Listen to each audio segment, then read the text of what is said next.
จะหากันผูกพันต้องใช้เวลาเพื่อจะศึกษาหาความฮักที่แท้จริงด้วยความมั่นใจจากฮักแท้ของลูกผู้หญิงให้อายนั้นได้ทุกสิ่งทุกอย่างที่อายต้องการเพียงวันเวลานาทีหมุนเวียนเปลี่ยนไปจะเป็นจังใดอายเปลี่ยนไปบ่คือวันวานบ่สมที่รอทำดีกับอายมานานพอลับตากันไปพัวพันกับเขาจนได้เมื่อยกับคำว่าหลงน้องพอกับคำว่าเจ็บ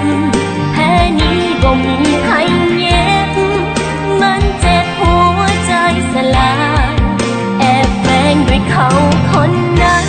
น้องหูทันแต่เฮ็ดยังบ่ได้มีแต่ท่องคำว่าทำใจคือสิตายเจ็บใจแท้น้องคนที่ฮักกัน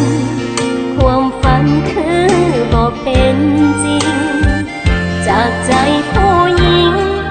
คนนี้กับคำว่าหลอกพอแล้วความฮักหลอกลวงของคนบ่พอน้องเมื่อยกับคำว่าหลอกน้องพอกับคำว่าเจ็บ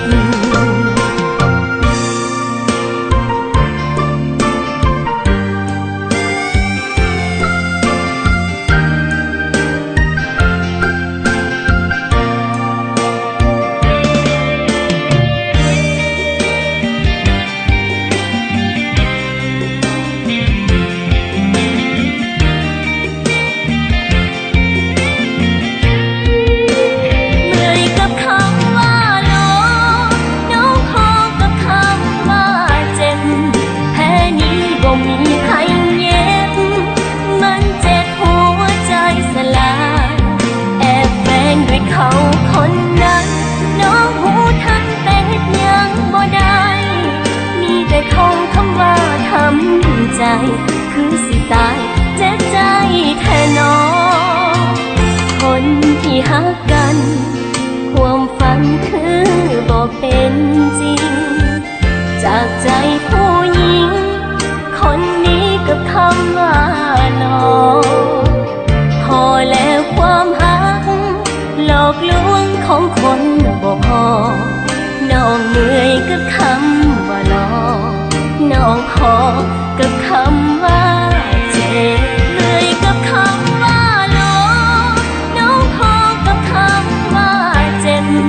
แพ้นี้บ่มีใครเย็บมันเจ็บหัวใจสลาย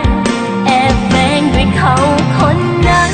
น้องหูทันแต่เฮ็ดยังบ่ได้มีแต่ท่องคำว่าทำใจคือสิตายเจ็บใจแท้น้องพอแล้วความฮักหลอกลวงของคนบ่พอน้องเมื่อยกับค